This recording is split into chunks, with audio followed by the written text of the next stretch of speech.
All right, joining us today on The Inform, we've got the usually motley bunch. We've got Mario Beeks, author of Blood and Soil. We've got John Heron, victims advocate and solicitor. We've got Caroline Council, one of Australia's leading law practitioners. And we've got Ian Cook, director of I Cook Foods and infamous for the Sludgate drama. Today, we're going to talk about Anthony Albanese and his jet-setting tour. Is it a good thing? Is it a bad thing? The money that we've given to Ukraine, Sri Lanka, while Australia, we have our own battles here.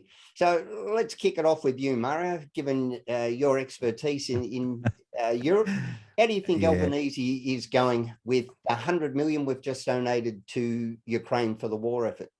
Look, let me start with this one. Good morning to everybody. And, when I'm seeing last couple of months, celebrities, actors, prime ministers, presidents, they, just coming into Ukraine, in Kiev, like war doesn't happening and everything is just taking the photos and whatever is there. But I think giving $100 million to Ukraine, I can justify somehow, but we on top of that, we're giving all that military equipment, which has been burned and destroyed in the war. While at the same time, comparing what's happening here with the flood areas in Sydney, I think it's atrocious. We just giving money away to the country, which is, in such a dire strait, and nobody doesn't know where the money goes. This is what I'm trying to explain to everybody.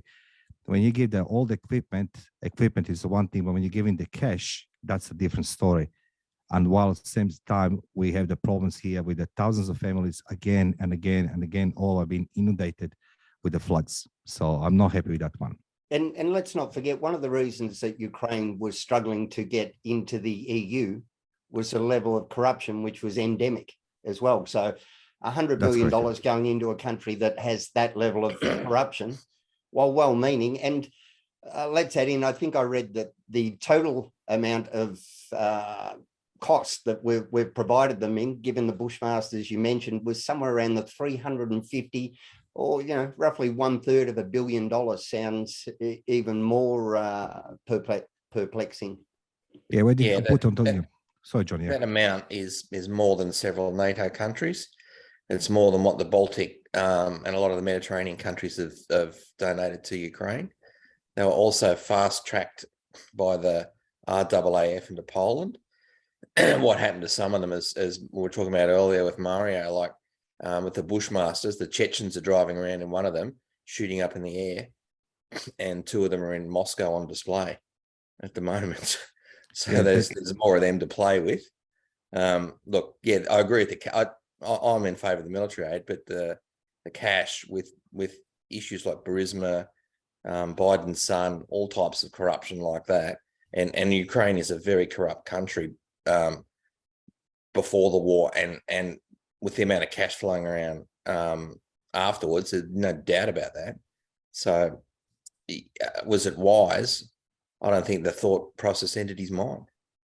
I'd agree with you on that. I think it was more about his ego and saying he's a check on the world stage. And I've got nothing against Australian prime ministers being statesmanlike and going on trade missions or missions to assist us and our image, and look, that's all fine. Charity begins at home, and that money should have been spent, as you say, in the flood-affected areas of New South Wales and others. And this, of all the vulnerable and people who need help in Australia, we've helped them all, have we? They've all got enough now, so it's no problem. And you took the words right out of my mouth. I was going to say charity begins at home.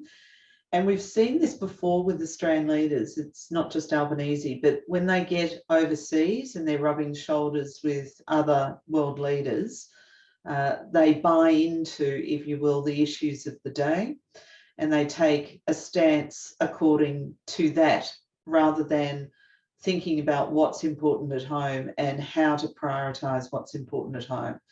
I don't think other leaders in Australia have been immune to this, but at the moment, that charity, that gift from Albanese on behalf of all of us, in terms of our tax dollars, I think he was very much swayed by conversations that have recently happened overseas. If I may add something on this one, I was reading recently article in Melbourne. They say that daily it's about 5,000 people in a food bank asking for food, or 50,000 people per day asking for the food. So I'm not sure what is the number correct, 5,000, 50,000. When I'm hearing those numbers, that we in Australia, one of the most best countries in the planet, we have the people lining up for the food, while on the other hand, we're giving away $100 million to the other country in other side of the world. I mean, breaks my heart. Honestly, breaks my heart. Yeah, the number of rough sleepers in the regional towns, particularly around where I live, has gone up tenfold. So let's say prior to the pandemic in Ballarat, there was 20. Now there's 220. So that's across the state. A lot of reasons therein. Don't forget this, that like Albo and his girlfriend are like a newly retired couple running around on some sort of elderly Kontiki tour around Europe, giggling at all the sites everywhere. And it's been like he jumped on a plane straight away. So like the leaders, as Caroline said, of other countries, like that see him coming, and they just say, well, the care factor would be zero, except if this guy's got money. Now he goes to France. Sorry, John, I'd have to disagree. I think it's really important that Australia in particular makes its mark by saying we have new leadership. I don't mind him going. What I do mind is what he does when he gets there. And I do mind the net impact of why is he going. And I do understand that he's also taken trade missions with him, etc. I don't mind the fact that a new leader does the handshakes. Now it's time to roll up your sleeves, come back here and do the work. Does that make sense, John? Yeah, look, I'm with you on that. But let's say straight to France. Now, he did a deal for $850 million straight away. Okay, so it's pretty much akin to Andrews and the East-West link saying, I'm not going to pay anyone, and you pay out 1.1 billion. No talk of lawyers. Now, Macron was apoplectic about that cancellation of that contract not a few months ago. Now, to welcome you like that, it's not a case of handshakes. He's paid him, I reckon fair value for the cancellation of that contract would have been 100 to 200 million, right? Now, why is Macron so happy all of a sudden? Not because Albo's a new kid on the block, because he's given him probably 500-600 million more than the fair value of the cancellation of that contract. So that's one thing. And again, handing out money, as you said, left, right, and centre, 100 million, extra 100 million to Ukraine, maybe 600 million over the top in France. He doesn't care. He's been raised on people's money since birth. It's not his money. Yeah, I agree with exactly with what you just said, that it's not his money, therefore, you know what, there's the old adage that what's got for nothing is valued at nothing. So that's where he's coming from there. Harking back to what Caroline said, so without being too cynical, Caroline, I think Penny Wong was probably sitting there, given Albanese's performance through the election of not knowing anything, that she's sitting there saying, look, you just stay away as long as you like, I'll look after you. I think you're absolutely right. It's a good one. But you know what, if I can add on this one, what I like to see some, feasible or some real deals. One thing Australia is lucky for the third year in a row, it's international students, tourists, and the heavy industry coming in Australia. I don't see nobody is doing on that particular arena, bringing tourists and bringing the international students and everything else. Instead of this, we're handing money out, and yet we don't have the here capabilities to help the people who need most.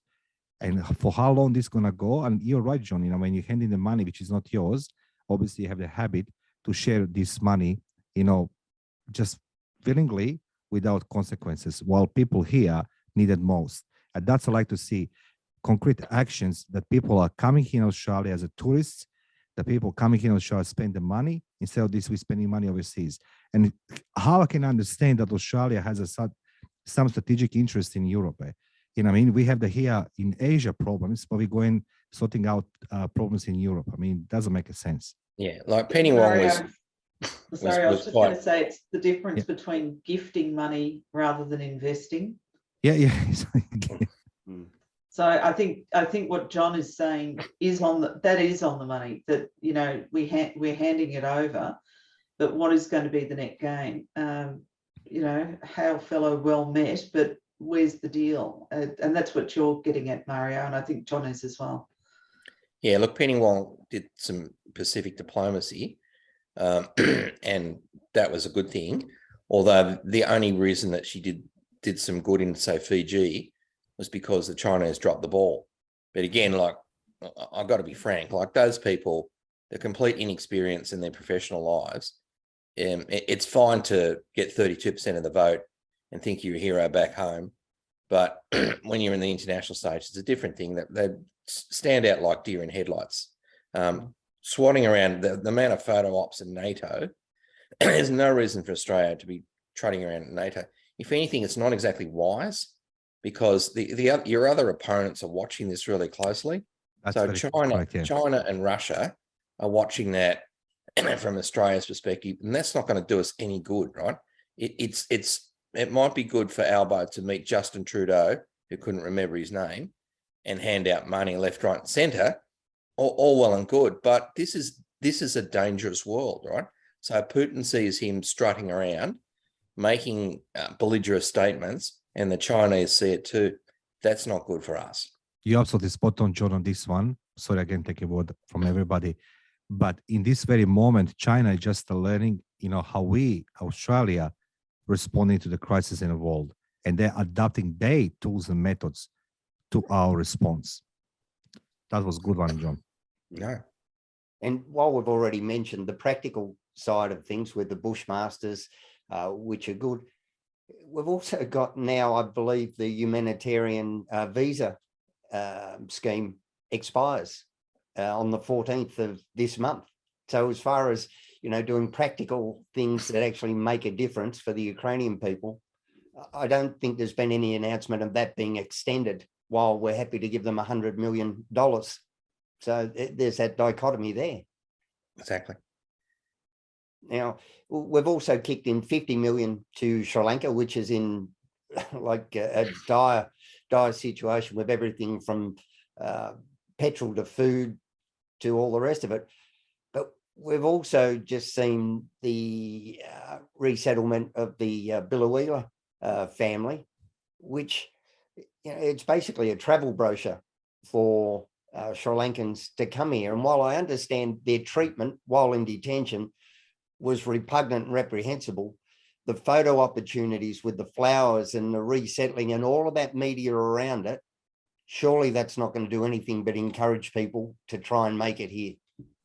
Well, it did. There's a half a dozen votes went out straight away, if we're all aware of it.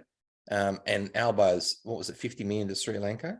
Yep. So that mostly went, that was in response to those extra boats hitting the water. So it was all maritime navigation equipment. It didn't go to alleviating the current fuel and food crisis in Sri Lanka. It was only a reaction, as you said, probably to the Beloa family's advertisement versus five boats set shore. Here's 50 million, so $10 million a boat.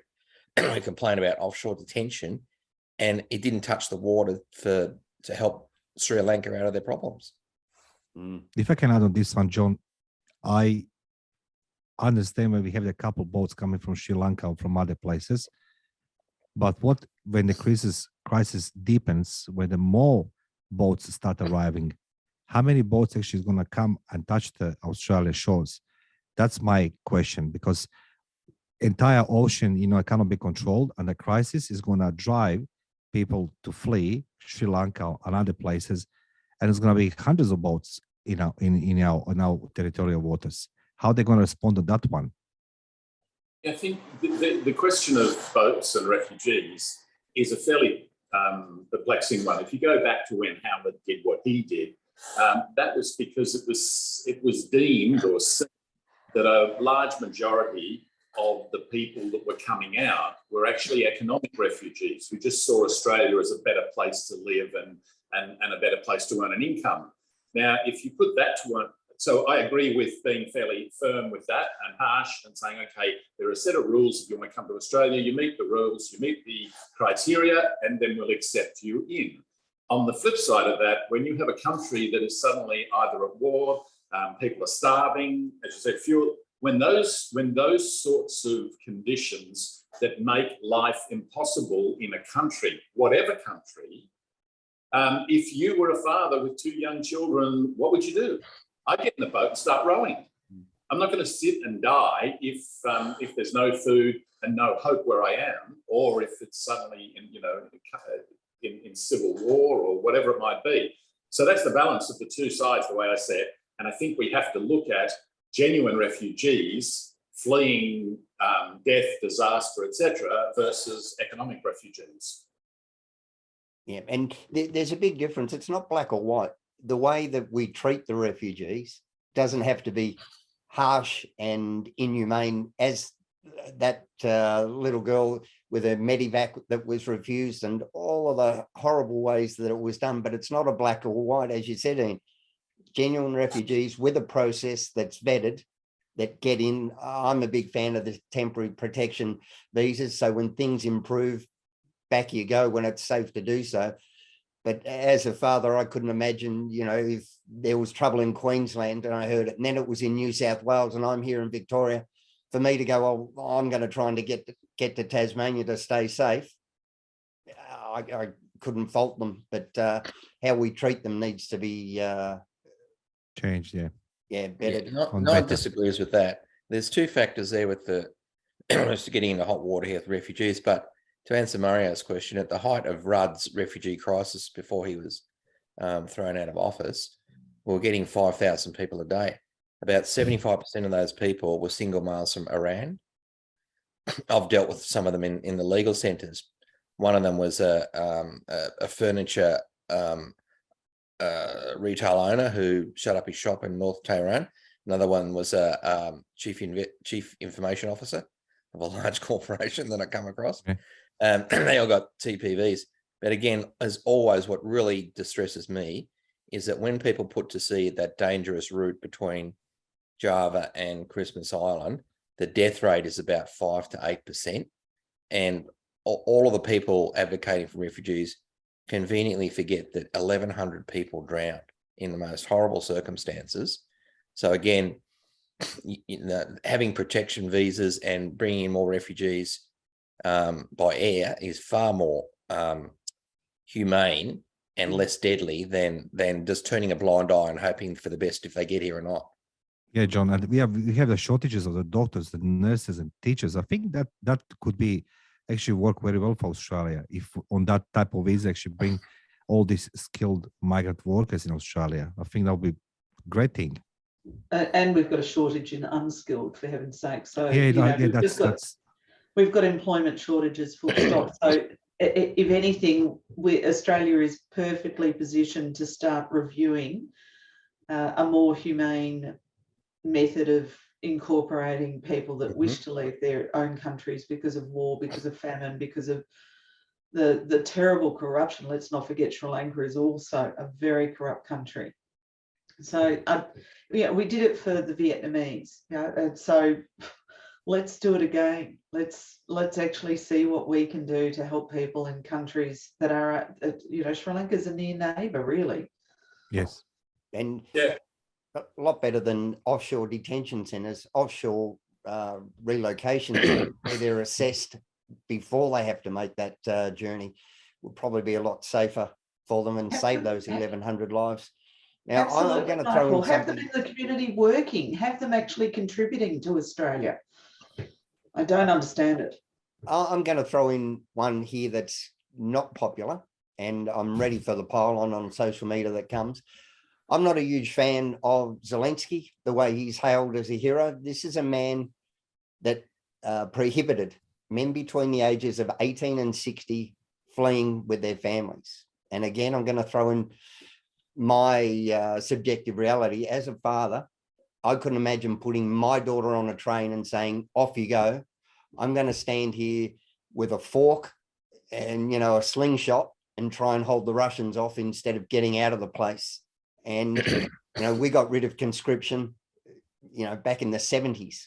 I couldn't imagine being a man who's in fear of his life and being told you are not allowed to go. You must stay here and do your bit. Well, therein lies. Yep, Ian, sorry. Oh, sorry. Yeah, well, I'm thinking the issue with that, when I listen to you, put yourself in that position is, are you trained? Do you have the weapons necessary? If you're saying that you have to stand with a pitchfork, like you're out of the French Civil War, then that's just lunacy. All you're doing is lining people up to be cannon fodder. So I agree with you from that point of view. I don't think people should have been stopped from going. If you have qualifications and abilities in warfare, then I could imagine them saying, "Hey, we'd like, we want you to stay because you know what you're doing." Or if you're a fighter pilot, or you know how to drive a tank, or whatever it might be. But just your average Joe, that's what they're the breadbasket of Europe. So you know how to drive a combine harvester, but that's it. I will disagree with you, Ian. I was in a war. I was 18 years old, and I witnessed how the people drove and run out of of Croatia during the war and beginning of the war. And when they realized there's no manpower, nobody can defend country, they declared like a general mobilization, 16 to 66, and we scrapped the barrel for the manpower. What happened? What is now in Ukraine? That declaration has been done a few days ago. So they're in a war for almost 5 months. So last 5 months we didn't have this conscription. People cannot leave, and everybody must understand. In terms of Ukraine, ex-Soviet Union Republic, everybody is capable to carry the arms of age 14. That's how it was done in communism. And I have now a problem that people should stay in country and fight. And you need 2 weeks time, even less, to give the basic introduction to the weaponry, not specialist training. But as I say, now it's actually shows the signs that they have a shortages of the manpower on the front line, which is not good for them. And as I say, like if you need to defend your country, you're going to defend, as Michael says, don't sit on train and take your daughter out. But Ukraine now opted for the last resort. That's what it is. It's a conscription, and every capable man is going to do either work duties or it's going to go on the front line. Yeah, I agree with Mario. I think the situation, Zelensky didn't have much choice, but don't forget Ukraine's got 42 million people, 5 million have fled already. 10 by today, women and children. Check 10. They can't afford to lose any more manpower.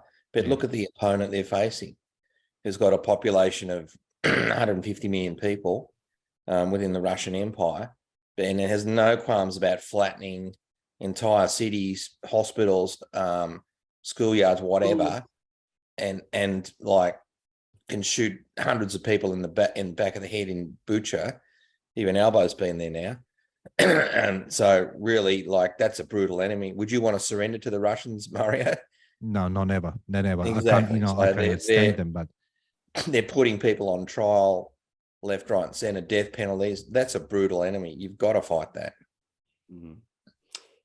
Now, as far as the nuclear side of things go, do we now reassess the fact that, well, if we've got nuclear weapons and they have nuclear weapons, well, it ensures that no nuclear war ever happens, but it basically guarantees everything else up until that level is going to happen. And this could go on for years. Are we just throwing more fuel on the fire and extending things and ending up with greater casualties because there isn't a result? Look, I doubt that anybody's going to use the nuclear weapons in this conflict. No, but we haven't heard that nuclear rhetoric this high since the Cuban Missile Crisis. Mario would probably tell you in Croatia as well, when they've obviously, Mario, I'm telling you your own situation. Yeah, that's far less populist about demographically than Serbia. But the big difference was when a lot of other countries armed or provided arms to Croatia. That made the difference.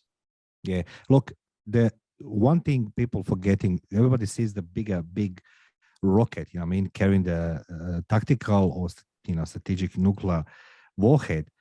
What we're forgetting that in a war, and that was being demonstrated since war in Gulf in 91, there's plenty of weapons and plenty of weapon systems which they're using uranium, right? So it's been to enhance the trajectory of projectiles and make more explosions and everything else.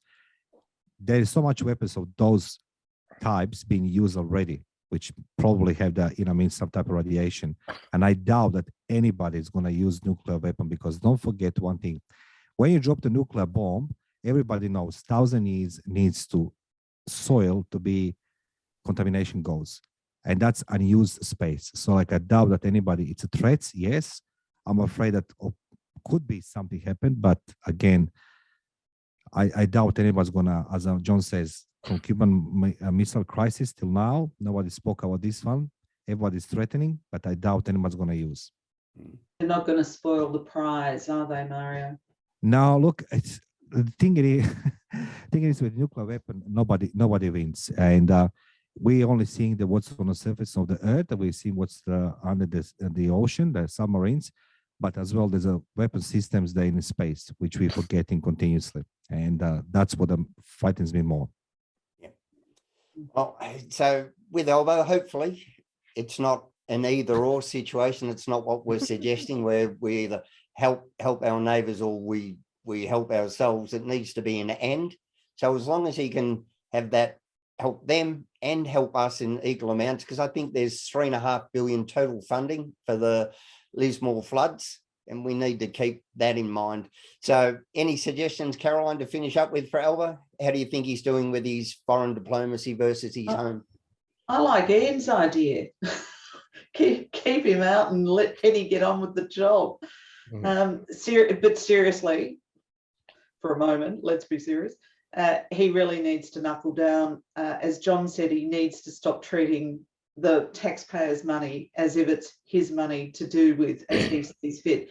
There has to be results. So for every dollar that is given, you need a result back. Whether that's rehousing people in Lismore, whether that's affecting flood-affected areas, helping the farmers recover, rebuilding infrastructure, whatever it is, there's got to be a net result. And $1 to Ukraine, what is the net result? Rather than just open up the coffers and let the money out. Yeah. Caroline, just on that, let's go back to 2009. Albanese is the infrastructure minister. He gives $9 million in grant money. This is at the time of the financial crisis. So he gives $9 million in grant money to Dandenong Council and others to set up Community Chef, which was our competitor. They then receive over the next few years nearly $15 million in subsidies, plus free money from the Victorian government. But all of that federal money that came via Anthony Albanese ended up losing over $50 million.